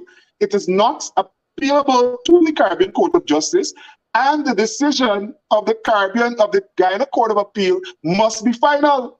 You know what the Caribbean Court of Justice did? Overturned that decision and said, no. That's not what the Constitution means. The Constitution only means that cannot be appealed once once its jurisdiction is correct. And the Caribbean Court of Justice deliberately misinterpreted the Constitution and said, well, the court didn't have jurisdiction. Where the Constitution said, whether you think the court has jurisdiction or not, any decision of the Court of Appeal with regard to issues arising from that Article 177 or 174, whichever one it was, it cannot be appealed. But the government appealed it, and the Caribbean Court of Justice overturned the Guyana Court of Appeal, which ruled that only valid votes can be counted in the election. Could you believe that? The Guyana Court of Appeal ruled that only valid votes can be counted in an election. And the Caribbean Court of Appeal overruled that. Why? They were pressured by the U.S. ambassador. They were pressured by the Trump administration. And to me, that court doesn't have any integrity, because throughout the Caribbean and the Commonwealth now, the precedent is you don't have to have valid votes. Any ballot that is in a box must be counted. And so when you look at the entire system, the PPP has been able to control the judiciary. The PPP has been able to impose their own people from the day they took office. They imposed their own people in the Guyana Police Force. So you have a police commissioner, a deputy police commissioner, who the government put in there, that is carrying out their own wishes. And so people are scared. People are scared to go on the road to protest. They arrest them and shoot them. They shoot them, arrest them, whatever it is. They fired over 2,000 Black people from the government service. When the Attorney General, this installed Attorney General, who, by the way, has threatened to kill me, when he was challenged on TV, he boldly said the people that they have fired were seen on social media or other places supporting the coalition. So what the PPP is saying, so long as you're Black or whatever you are, if you support another political party, you can't work for the state once they are in office. You can't have a business. Your business cannot function, like what Luzette is saying. That's tyranny. That's tyranny. And my political philosophy is that any tyrannical government has lost its legitimacy. And I agree with you when you said the people must storm them and kick them out. That's my philosophy as well. Because if you're attacking the people, government is there to serve. Government is there to serve the people. Serve and protect. That's the two foremost responsibilities of the government. Protect the people and serve the people. This PUP government is there to tell Black people, no, you can't get any service. You can't have any jobs. You can't have any business. Would you believe that this government is taking away lands from Black people that the last government sold? This government is taking away the property of Black people. I could call the names. They're trying to take back the property. The courts have to stop them. Right? Now, the Attorney General came here because I'm outspoken. He threatened me. He said he's coming to New York or whatever. I led a protest. And next thing you know, the FBI is calling me, NYPD is calling me, saying a police or a law enforcement officer overheard a conversation where the installed Attorney General was involved in a plot to kill me, where he is encouraging his people that they must take me out, I must be stopped, I must be eliminated, right? And so, you know, every day I'm the target of their attack. But my response to them is, when you kill me, who among you can survive? Who among your family can survive? Because I believe in an eye for an eye. Me and David Granger, who will take, Trump's orders or whoever and give up the government. No, if you harm my family, I will respond.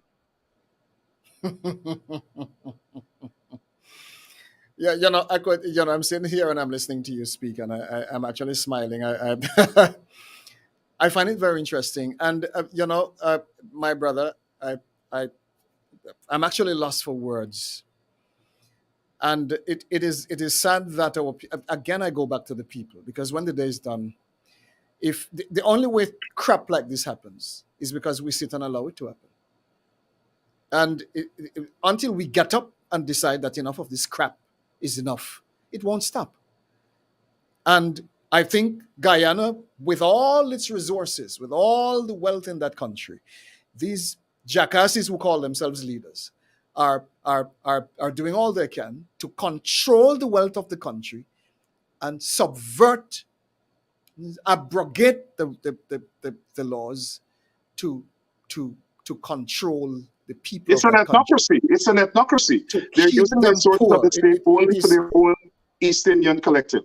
so wrong. And unless the people understand this and get up off their behind and decide enough of this crap is enough, it will never stop. We have to understand who we are as a people. We need to understand our authority. Um, the people is the authority. The people put these people there to manage their affairs, and the government has become the enemy of the people. Is this the case? Ken, let me just say this. This government believes it's so powerful. Now, Congressman Hakeem Jeffries, who's the chairman of the Democratic caucus in Congress, he's the right-hand man to Nancy Pelosi. As a matter of fact, he is tipped to be the next speaker. When he spoke out, government led an attack against him and said he's a racist. Imagine that, huh? This government think that they're so bold that they're calling the chairman of the Democratic caucus in Congress a racist because he condemned their racism. This government was so bold because they were empowered by the Trump administration. They were attacking Black Lives Matter. They went on social media and told all their supporters in America, don't vote for Joe Biden, vote for the Democrats. This is how they're so bold and arrogant, because they feel empowered by the Republicans. And as a matter of fact, 2 weeks ago, the main police station in Guyana burned down, Breakdown Police Station, a big joke. Now, we had an anti-racism march on August 15th. And one of the leaders, the foremost Black rights young leader in this city, Chris Banks, he spoke at the anti-racism rally. And he was telling the people about how successful they were during the George Floyd protests and some of the chants they had that encouraged the people, right? And something he was telling them, one of the chants that some people had was our streets, whose streets, burn it down, or whatever it is. Because Chris Banks said that, the president of Guyana, the vice president of Guyana, and all the ministers blamed Chris Banks, a man who has never been to Guyana. They said he caused the Breakdown police station to burn down. And then by the time the president said that, within an hour after, the Guyana police force issued a statement saying a prisoner claimed that he liked to sponge on some wire and throw it down somewhere the prison burned down. And the prison is about 3 or 4 feet from the main building, from any other building. It's a separate structure. So we know that wasn't true. And then by the next day, they had a plan to build back the station, which they will give to one of their supporters the contract, $1 billion contract. But the point I'm making is that these people are so disrespectful.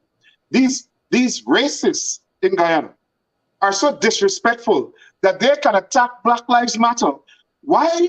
They're getting advice from the Trump people. That's the people who are advising them. They hired Trump Republican consultants, and that's the people. So they're doing everything Trump did to Black people. And I am saying that at some point in time, we need a revolution. Imagine I live in America. And every day they're writing the State Department and the Justice Department for me. They're telling me, come to Guyana. Openly come to Guyana and I'll see what happened because I wouldn't go back alive and so on. This is what this government is doing. Today, I just said we need a revolution, and they write Facebook.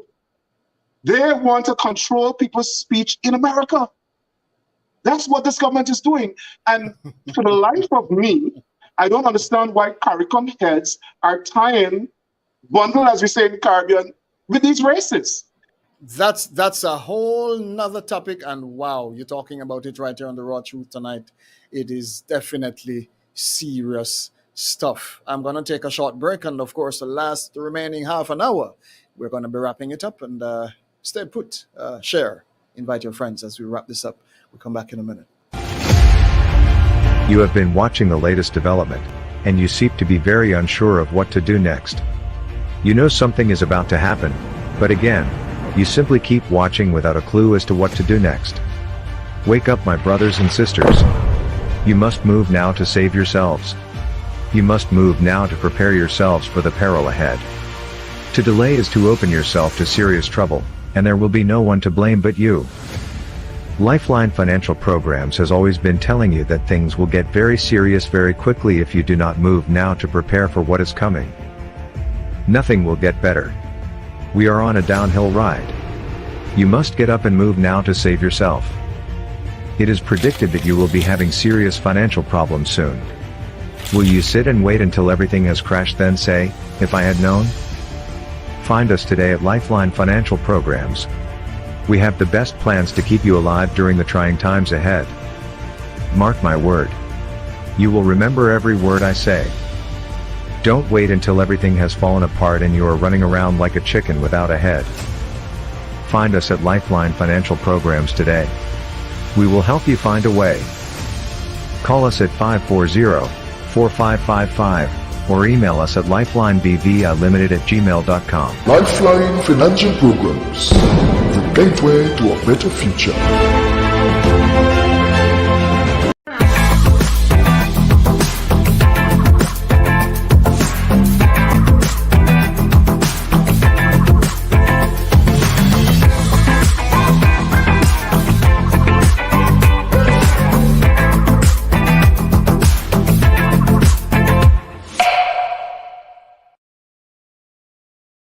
Welcome back, and we are, wow, I mean, time does fly when you're having fun. We're actually going up the final half an hour in the program, and we have with us Miss Luzette King, and I call him the Honorable Wickford Burke. He's been serving like hell for all these years in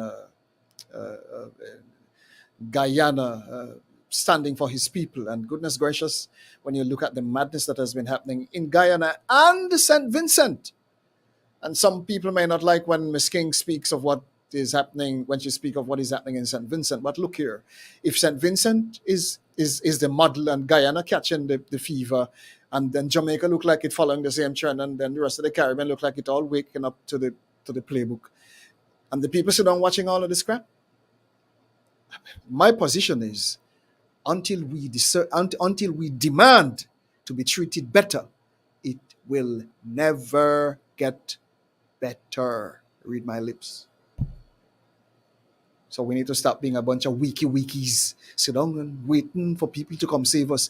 Some of us say waiting for Jesus to come save us. You think Jesus is going to leave heaven? Which Jesus you talking about? With Jesus you waiting on to come and save you. I tell you, you're going to fry in a good boiling pot of oil before Jesus comes down here to come save some of you. You have the capacity, you possess the capacity to save yourself.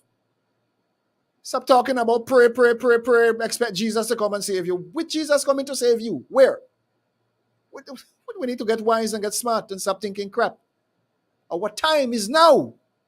And if we don't get it now, then dog, my grandmother always said, dog, nyam your supper. Serious matter. Let me open this to our guests. When the day is done, I watch Miss King on the back end, and of course she keeps sitting there. I think she has done a hell of a lot of work today. Work hard, woman, work hard. Vincent and woman, work hard. I tell you, boy, and she's here just to share with us. Miss King, let me give you the first privilege to offer your final thoughts, and then we get back to Mr. Burke. I want to ask Rickford one question. Who was responsible for taking an election petition to court? Which side was responsible for doing that? The coalition. The coalition. Yes. Why the coalition? Well, the coalition lost the elections. All right. They're not in government, so Let me leave it there. they had to challenge the elections, and you can only challenge the elections through an elections petition. Right. It would take time for me to decide for what happened there, but I'm sorry that I didn't have the time to deal with the COVID situation. But what I would say for now, first of all, I do not believe that the coronavirus, which causes the COVID-19 disease, is not real. I am not saying that at all. What I have a problem with is the questions surrounding the vaccination. For example, the CDC is about to update the definition of what fully vaccinated is. In other words, some are suggesting you're not fully vaccinated until months after the second dose, number one. Number two, they're talking about booster shots. And now I believe it's two of the companies looking at mixing their things, the booster. I'm not sure how they're going to do that. The other point that gets me is that the whole thing is political. That's the conspiracy. Political conspiracy is what I see.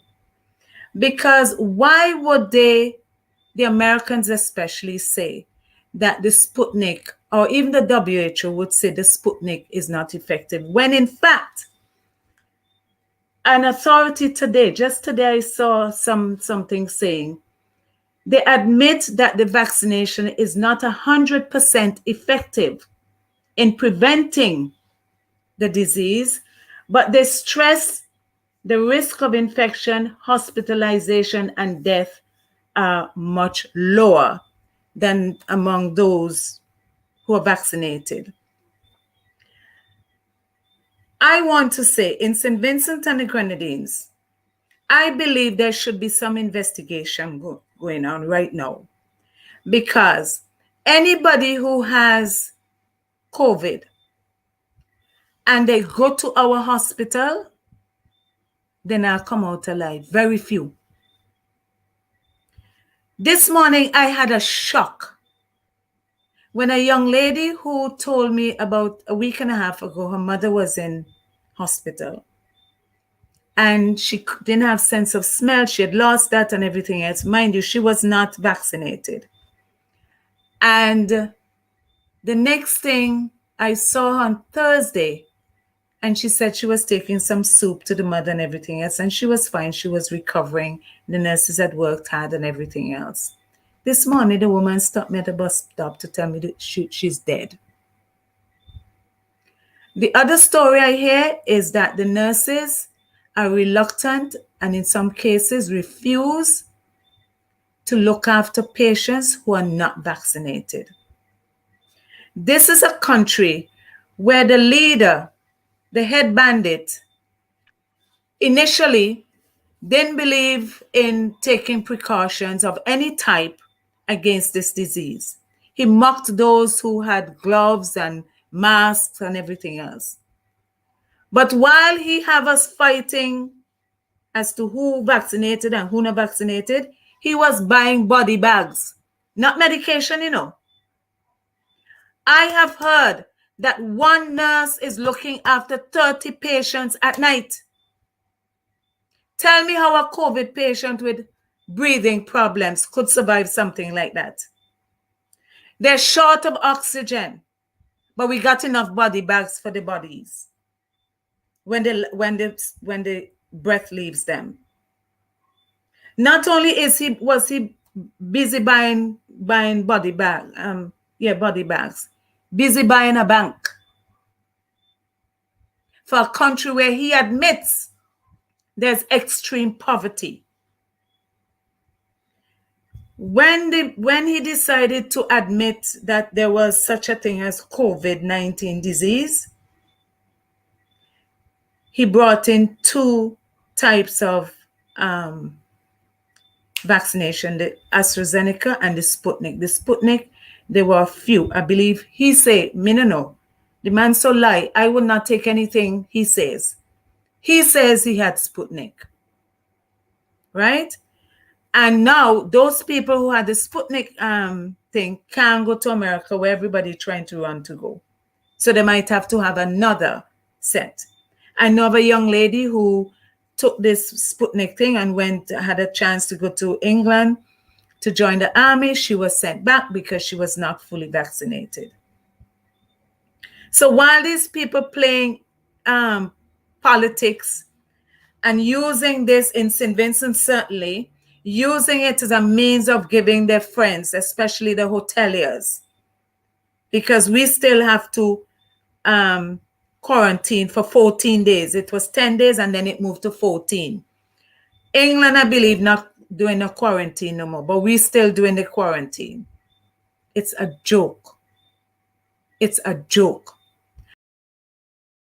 There, because when the day is done, I totally believe, and it's very unfortunate that we have to be dealing with all the issues in the different places, and it again it boils down to the very same point I've been making all along. The people have to get to the place where we decide what is best for us, and I include myself.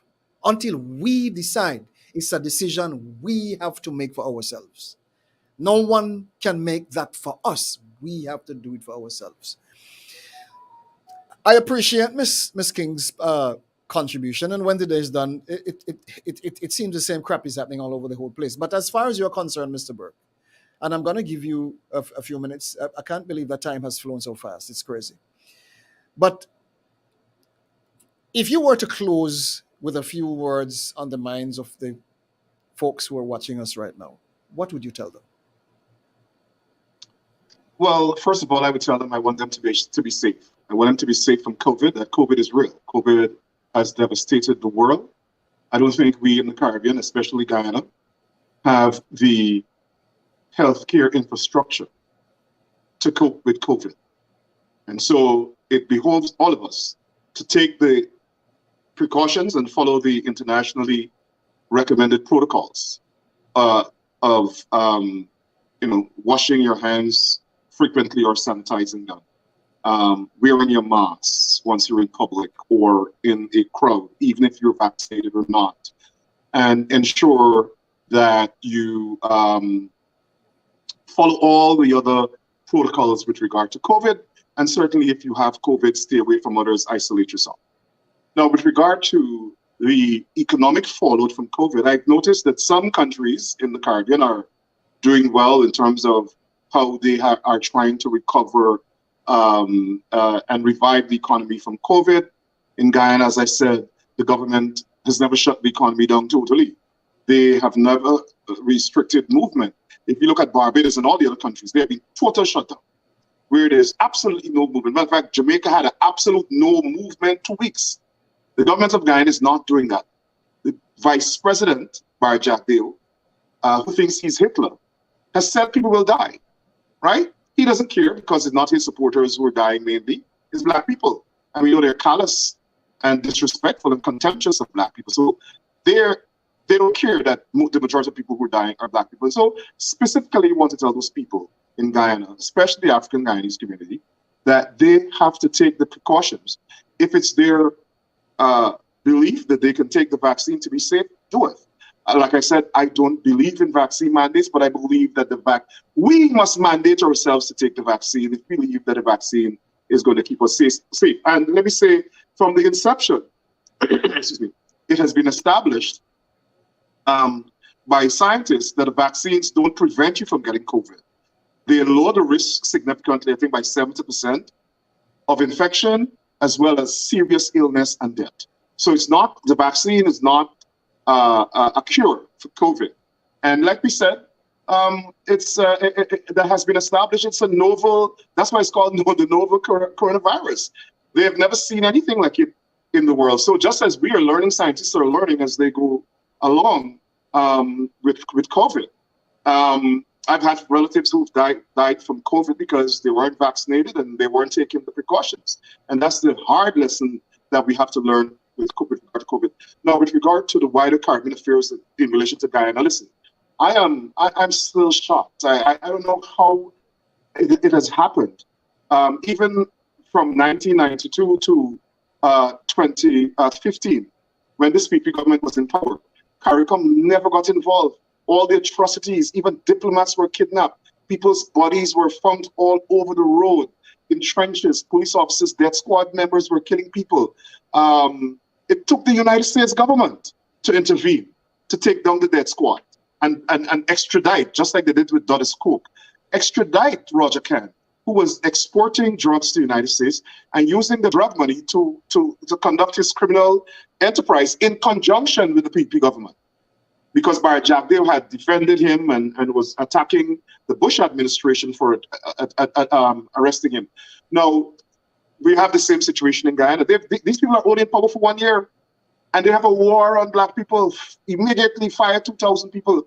The Minister of Parliamentary Affairs just came here and said the people they fired are political people.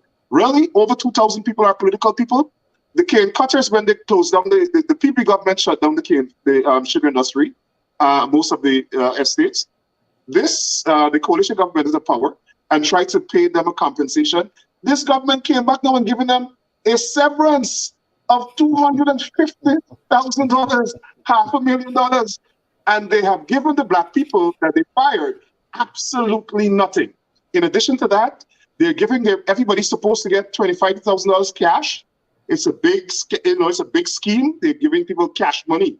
They have the people going every house in the country, giving people cash money. I understand up to $500 million missing already. Whatever it is, now the Attorney General will have to deal with that. But they're not giving black people the cash grants. We had a massive flood earlier this year where farmlands were completely flooded. They're not giving black people the flood relief. Some of their people who are not even farmers have got millions of dollars in flood relief. They're not giving the black people flood relief. As a matter of fact, just last week, a group of black farmers had to protest. And because I have been talking about racism, they send the Minister of Agriculture up there and tell him, solve the matter before Rickford Burke starts to talk about it. Right? So we have to protest and demand and push and agitate for equality, for equity, for justice in the country. And I don't think the Caribbean people should stand by and watch African Guyanese who built Guyana, whose ancestors are the slaves that built Guyana, to make sure that we have a foundation that we could stand on. The Caribbean should not watch black people become slaves in Guyana. And that's why I'm saying we need a revolution in Guyana.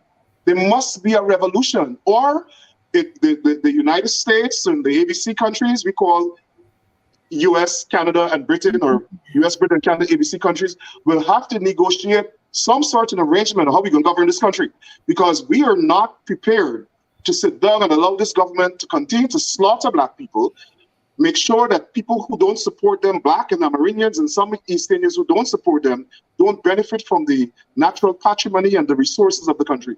We're not prepared to do that. And like I've always said, we're going to push for the US government to deal with the PP government just like they did with the Gaddafi administration.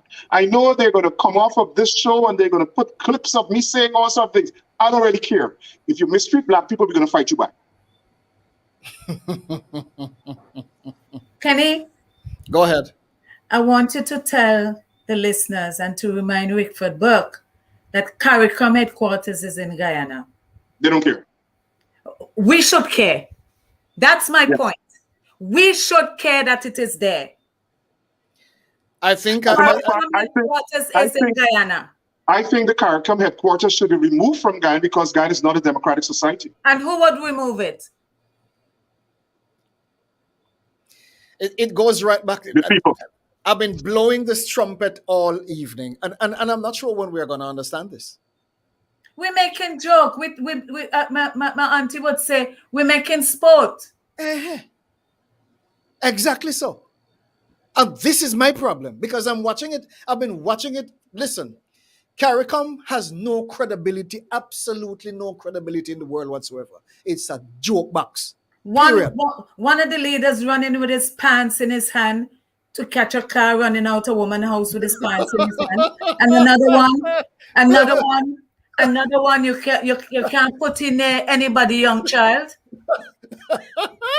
Listen, But Kenny, I wanted to add. CARICOM has become. I want to add before you, as we talk about CARICOM, before you close. Last week, two black lecturers from the University of West Indies came to Guyana and did a lecture and attacked the Court of Appeal justices who ruled against the PPP during the elections. These people are so stupid, these lecturers. They are so conditioned to the thinking of oppressors. They have become house slaves to imperialists, that they can come to our country and attack our Court of Appeal judges. They don't even know the history of the country. They don't understand the law. They don't understand the legal framework that guides and that has led to the construction of our constitution. Nothing. But because they feel empowered by these races, you have two black lecturers from the University of Guyana come into Guyana with audacity and attack the Court of Appeal justices. And our society is so docile that we say nothing. Our attorneys in Guyana are so docile that they haven't said anything. Well, I will not let this, and I plan to respond. We will not allow enablers of oppressors and house slaves with no understanding of our culture, our history, the racism that's happening in Guyana, and the mendacity and the criminality of the PPP to come and attack black judges in our country. No, we don't accept it. We want those house slaves to go back to Trinidad or wherever they come from and deal with the judiciary there and leave our judges alone. Well, listen, sir, and the same that's applicable to you in Guyana, same is applicable in St. Vincent, the BVI, Jamaica, wherever in hell we are. Any leader which sees himself, herself, as the absolute in any case should be removed from governance forthwith by the people, not waiting on any election, but they should be dragged out of office with immediate. Kenny, you know the Indians in Ghana will start attack you now. You know that, right? Well, the whole point is, if you tell me that there is as much dissatisfied people in the world in any one place, then that should not be a problem. It is lawful, absolutely lawful, when leaders do not live up to their expectations and people are abused. It becomes the people's responsibility to do what is lawful and just to these people in their private capacity to remove them out of office. It's the people's responsibility. Well, I'm seeing some of them watching you, and be prepared for them to write the TV station. I want them to watch me very carefully. For the TV station, I tell the TV station to move you from the air. I want them to watch me very carefully because I speak lawfully. No one supports what PSI Network does here. I do not depend on anyone for funding. You can keep it. I will continue to speak the truth. Period. Exactly. And when the day is done, if people's lives are important, I couldn't care a rat's butt who the hell you are or what you think or feel. You have to stop to do what is just and right for the people. Period. And if you do not do so, the people reserve the right to do what is just and right for themselves. Period. When I lived in England, working with some people of East Indian origin, they said Black people were never meant to rule them. Yep, that's what they say in Guyana too. Good. So whoever wants to quote and ridicule Kenny, just let them know that Luzette King endorses every word coming from him in that respect. The kings of the 14th century, 15th century, the earlier years in our history were melanated people such as myself. The greatest people of the lands way back in the earlier days the gold, the wealth of the land were melanated people. I couldn't care a rat's butt where the hell in Europe some of us come from talking crap. We are the kings and the queens of the earth. And it is because of jealousy and just as how they destroy what's the name of the place? Black Wall Street. Yes? Oh, in Just Oklahoma. as how the Black Wall Street was destroyed because they covet the wealth and the genius of melanated people, it continues to be the exact same crap now. Let me tell you something, my beloved people. Don't allow yourselves to be exploited by idiots. Do not allow it. You are special. You are royal. You are the kings and queens of the earth. Rise to your calling and live as such and claim the respect that you so rightfully deserve wherever in the world you are. Now, you won't like me. I couldn't care if you like me. I don't want nobody Greenwood. to like me. Greenwood District. That's the Black Wall Street, Greenwood. I don't care if you like me. Don't like me. I want you to do the damn right thing. That's what we need to do. Don't like me. Just do the right thing. And when we do the right thing, then the great universe will bring forth great respect, and our lands will flourish, and we will grow and develop and become by virtue of doing the right thing for our brothers and sisters. But woe be unto the man that doeth evil unto his brother, because the same shall return to him in like kind 100-fold. If you never hear that before, make note of it just now. I don't care who you are. I'm speaking to you. My beloved brothers and sisters, thank you so much for sharing this platform tonight. Absolutely a pleasure having you. It's been a pleasure. And you take care of yourself. Miss King, Yes, sir. you take care of your sweet self, and we catch up later. Thank you. Good night to your listeners, and be well and safe. Safe from Corona. Thanks. Thank you. Same to you. Let me say a very special thank you to our guests, brother and brother Sister King, Miss Luzette King, and Brother Rickford, the Honorable Rickford Burke. I call him honorable because he has done a lot of great works among his people in Guyana. And he continues to stand, to fight. I may not sound conventional, and I'm so sorry that I may not sound conventional. I may not even appear to be conventional. I don't care to be politically correct because it has put none of us nowhere. When the day is done, we need to stop, think about what is going on around us, and position ourselves to do what is right and just for our people. It is our due responsibility to do so. In this era of COVID, I could give you a whole lesson on this crap, but when the day is done, look out for your brothers and sisters. Do not allow your brothers and sisters to be exploited by this madness. Look out for your brothers and sisters. Share the little you have to help your brothers and sisters to ride above the madness. It is designed to destroy you as a people. Do not allow it to do that. It will destroy your economy. It will destroy you socially. It will destroy you psychologically. It will destroy you. Do not allow yourselves to be destroyed by something that is avoidable. Save yourselves. Save your brother. Save your sister if you can. Help each other to stand. Help each other to rise above the madness. Again, I say, I am neither for or against. And that is my position. It is very clearly said by the CDC that the injections do not prevent you from catching it. So whether you are jabbed or unjabbed, you are in the same boat. Whatever the jab does is another matter. I don't want to get into that. That's none of my business.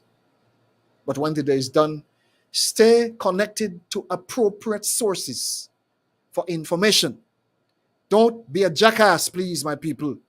Stay connected to appropriate sources for appropriate information.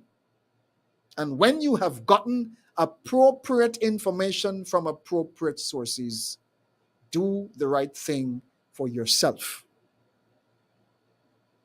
You will never hear the truth from conventional sources because they don't care for you to know.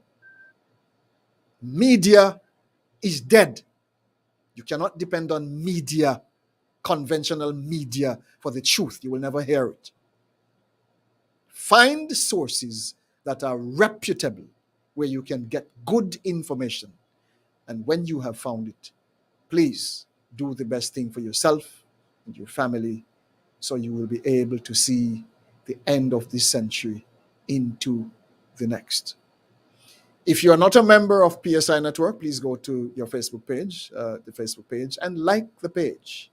If you're not a member of our YouTube channel, please go to YouTube and click the subscribe button, that you'll be able to get our updates when we send them out.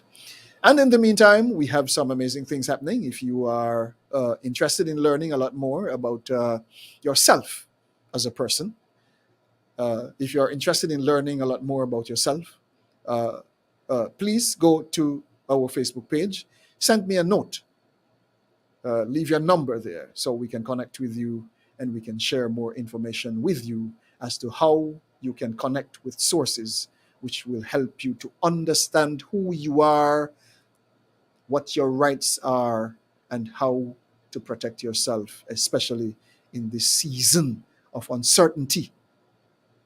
Go to the Facebook page, please inbox me there, and please let us do the right thing for ourselves. Every week we are here, every Monday evening at 8 o'clock. Please feel free to join us. Share this page with all your friends. Share our YouTube channel with your friends. Share the Facebook page with your friends. Have them like the page. Invite them to like it, because we continue to share some very practical information with you right here on PSI Network. All the very best to you as we continue to keep you informed and updated. Love you all the best to you. And remember, he that humbleth himself shall be lifted up. But if you lift up yourself, you're going to drop. You hear me? I talk in Jamaican patois. If you humble yourself, you'll be lifted up. But if you flip, you will drop. Keep it cool. Learn to go cool and easy while you think clearly. Do not allow yourself to get perturbed and upset and stressed about anything. It doesn't help you. Stress kills. Keep it cool. Think clearly, that you'll be able to make the right decisions moving forward. May the great spirit of the universe be with you.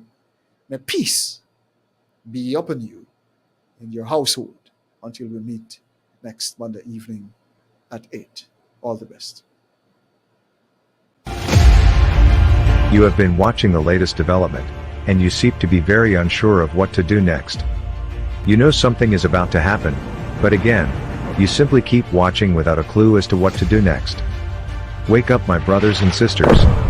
You must move now to save yourselves. You must move now to prepare yourselves for the peril ahead. To delay is to open yourself to serious trouble, and there will be no one to blame but you. Lifeline Financial Programs has always been telling you that things will get very serious very quickly if you do not move now to prepare for what is coming. Nothing will get better. We are on a downhill ride. You must get up and move now to save yourself. It is predicted that you will be having serious financial problems soon. Will you sit and wait until everything has crashed then say, "If I had known"? Find us today at Lifeline Financial Programs. We have the best plans to keep you alive during the trying times ahead. Mark my word. You will remember every word I say. Don't wait until everything has fallen apart and you are running around like a chicken without a head. Find us at Lifeline Financial Programs today. We will help you find a way. Call us at 540-4555 or email us at lifelinebvlimited@gmail.com. Lifeline Financial Programs, the gateway to a better future.